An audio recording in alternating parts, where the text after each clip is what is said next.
मेरे प्यारे में तो नमस्कार। आज हम पढ़ रहे हैं OP Gupta chemical technology lecture number 2। Question number 11 हम देखेंगे।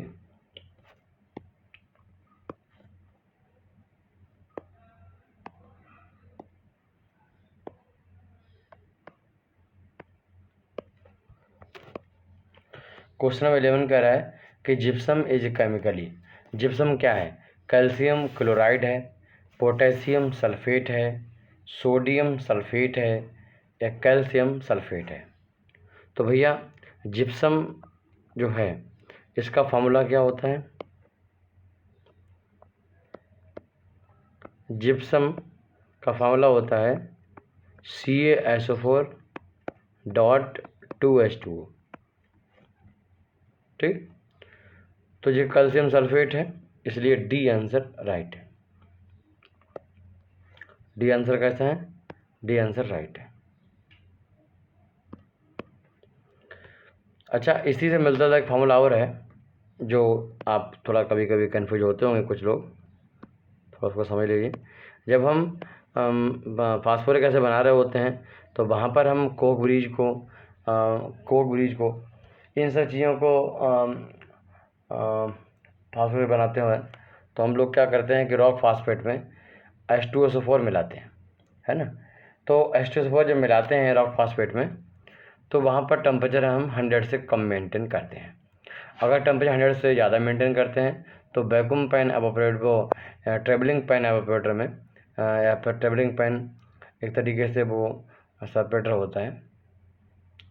तो ट्रेवलिंग पैन जो सिस्टम होता है उसमें क्या है कि CaSO4.2H2O ना बन के CaSO4.12H2O बन जाता है।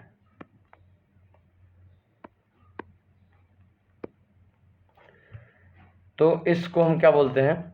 इसको हम बोलते हैं POP, plaster of Paris. Plaster of Paris आप जो है कभी चोट लग जाती है हाथ पैर में तो डॉक्टर उस पर लगाता है, जो लेप लगाता है, प्लास्टर करता है, वो POP होता है।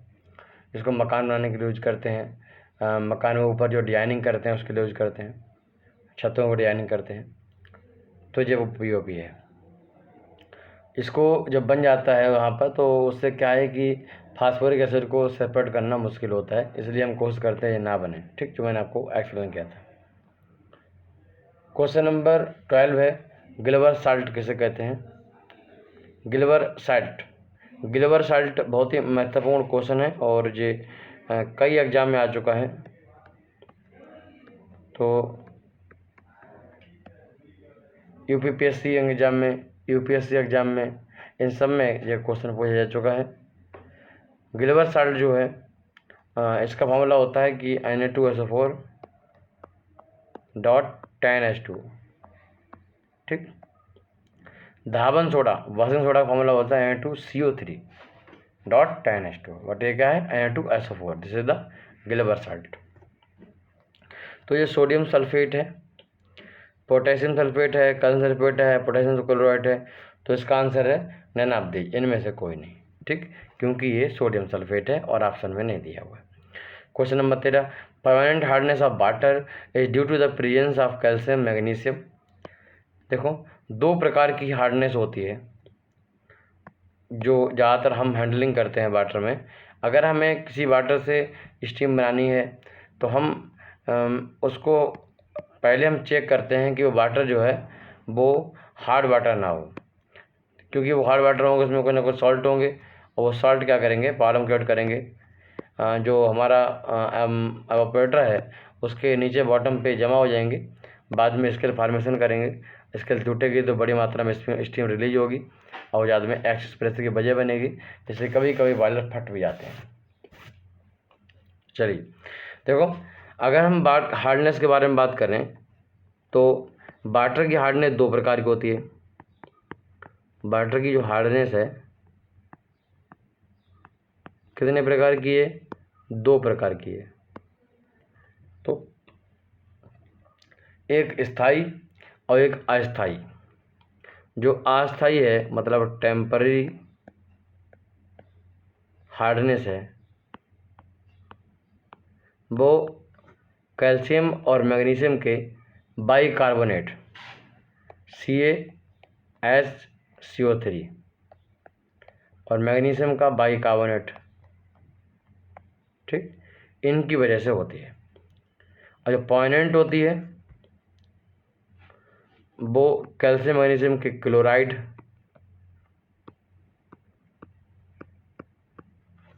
या फिर इनके सल्फेट MgSO4 या फिर कैल्शियम SO4 मतलब कैल्शियम सल्फेट, ठीक।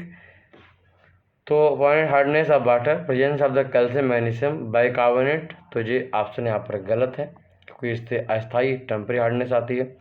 सल्फेट और क्लोराइड, तो ए इसका राइट आंसर है। कार्बोनेट के बारे में खाली बोल रहा है वो क्लोराइड और सल्फेट आंसर, कार्बोनेट नहीं, नन ऑफ दी, ठीक है। तो बी इसका राइट आंसर। क्वेश्चन नंबर 14 बोल रहा है widely used method for conditioning of boiler feed water is. जो बॉयलर फीड वाटर होता है, इसके बारे में बात में कर रहे थे, उसको प्रॉपर पैरामीटर मेंटेन करते हैं, उसको पॉलिश वाटर तरीके बनाते हैं, कोई भी उसमें आयंस नहीं होने चाहिए, सॉल्ट बेसिकली नहीं होने चाहिए, कुछ भी नहीं होना चाहिए।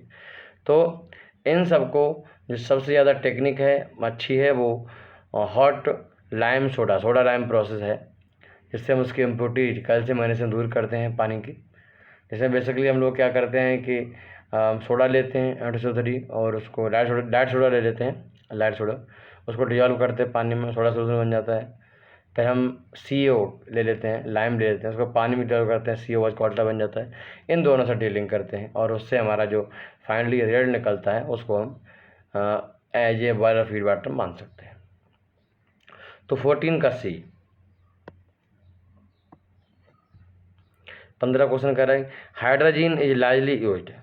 जो हाइड्रोजीन होती है, एक स्टूडेंट कह रहे सर इसका फार्मूला क्या है, तो ये इसका फार्मूला है N2H4 हाइड्रोजीन का, ठीक। जब भी इंपॉर्टेंट एग्जाम में क्वेश्चन आ चुका है। तो जो हाइड्रोजीन होती है उसको कहाँ यूज करते हैं, ये बात समझिए। हाइड्रोजीन एक इनऑर्गेनिक कंपाउंड है, ठीक, ध्यान रखिए। कैसा है, इनऑर्गेनिक है, मतलब इसमें कार्बन नहीं होता है। N2H2 में कार्बन है कहीं, N2H4 है कार्बन कहीं, नहीं है ना। तो इसको आप समझिए, एक तरीके से लॉन्ग टर्म स्टोरेबल प्रोपेलेंट है जो कि स्पेसक्राफ्ट में प्रोपल्सन वगैरह के लिए यूज किया जाता है, ठीक। और जो रॉकेट फ्यूल है एक तरीके से, हाइड्रोजन जो है वो रॉकेट फ्यूल है। 15 का C। TNT नाम जानते होगे, नाम तो सुना ही होगा, ट्राई नाइट्रोटॉलुएन, एक एक्सप्लोसिव है, इसको तो जग जाहिर है, हर कोई जानता है। अच्छा, जो हाइड्रोजन जो होता है ना, वो पॉलीमर जब बनाते हैं तो वहाँ पर as a foaming agent use होता है। इसके अलावा पॉलीमराइजेशन जो कैटलिस्ट होते हैं उनके as a precursor initial raw material use होता है। इसके अलावा जो एग्रोकेमिकल्स इंडस्ट्री है, फार्मास्यूटिकल इंडस्ट्री है, इन सब में भी हाइड्रोजन काफ़ी मात्रा में यूज होता है, ठीक। तो ये भी एक वजह है। चलिए 16 का B हो गया। TNT एक एक्सप्लोसिव है, ट्राई, इसको याद रखिएगा भाई, खतरे घंटी है।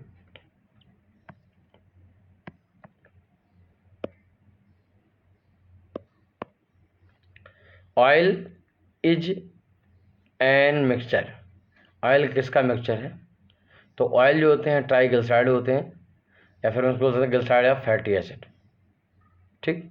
तो ये इस तरीके से हैं, तो मिक्सचर ऑफ ग्लिसराइड है और फैटी एसिड, ठीक है।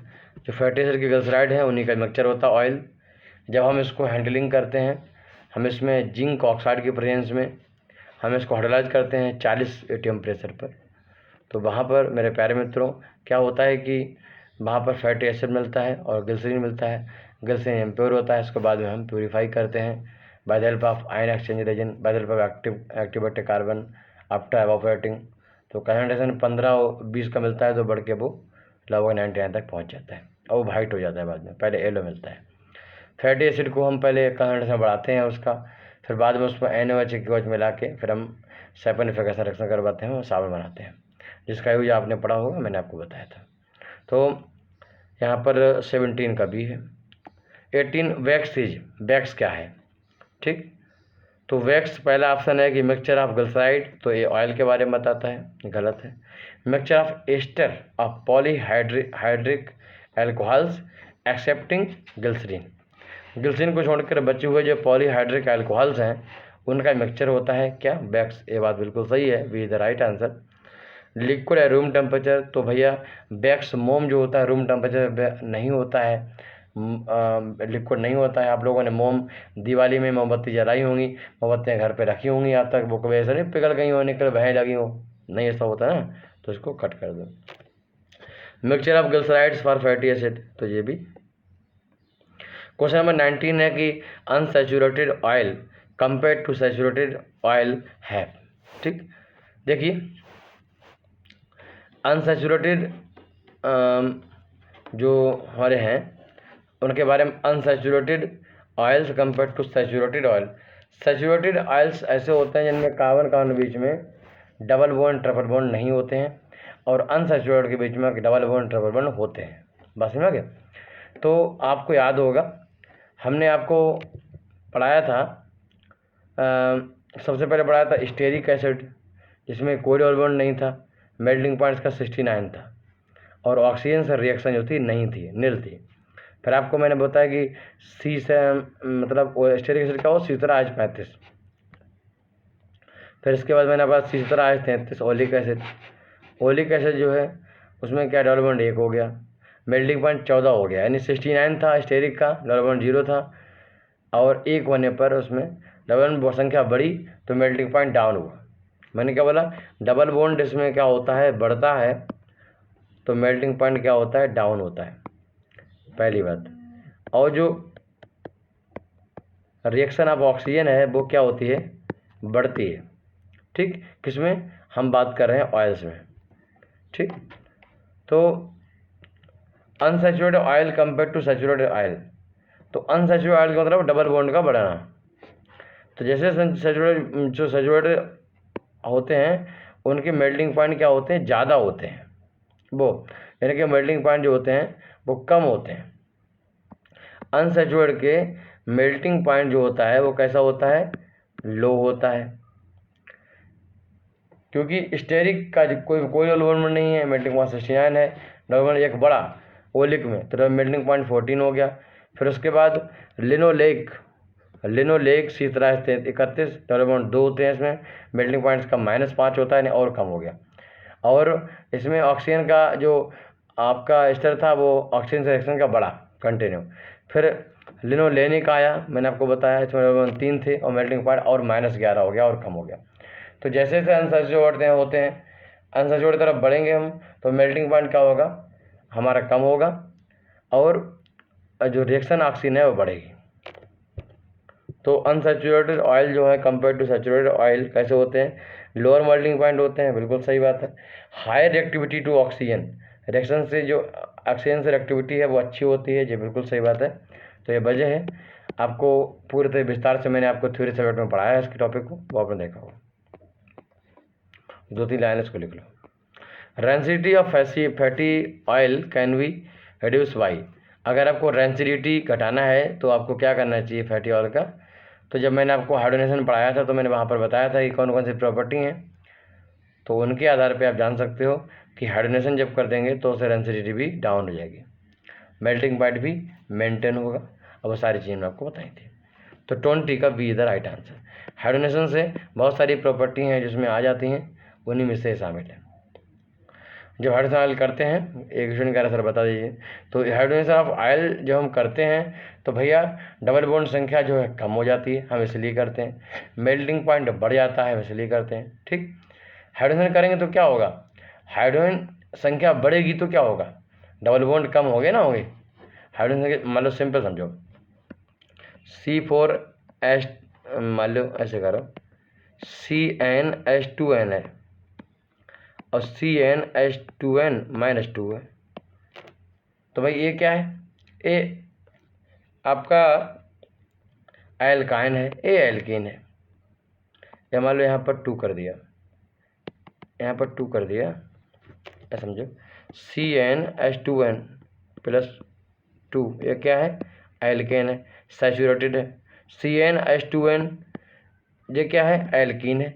तो एल्कीन में हाइड्रोजन जोड़ देंगे तो एल्केन में काउंट हो जाएगा ना, मतलब एल्केन में क्या डबल बॉन्ड कम होते हैं। तो हम हाइड्रोजनेशन ऑफ ऑयल करते हैं तो डबल बॉन्ड क्या होते हैं, कम होते हैं, मेल्टिंग पॉइंट बढ़ जाता है और अनसैचुरेटेड कंपाउंड सैचुरेटेड कंपाउंड में कन्वर्ट हो जाते हैं, साथ में रेंसिडिटी भी डाउन हो जाती है। ठीक, तो ये था आज का लेक्चर। फिर मिलते हैं, नमस्कार। अपना और पावर का ख्याल रखिए और पढ़ाई अच्छे से करते रहिए, मोटिवेटेड रहिए, क्वेश्चन पूछते रहिए और टच में रहिए कंटिन्यू। हमें सिलेक्शन बड़ी संख्या में चाहिए आपका सिलेक्शन हमारे लिए बहुत ही महत्वपूर्ण है। धन्यवाद।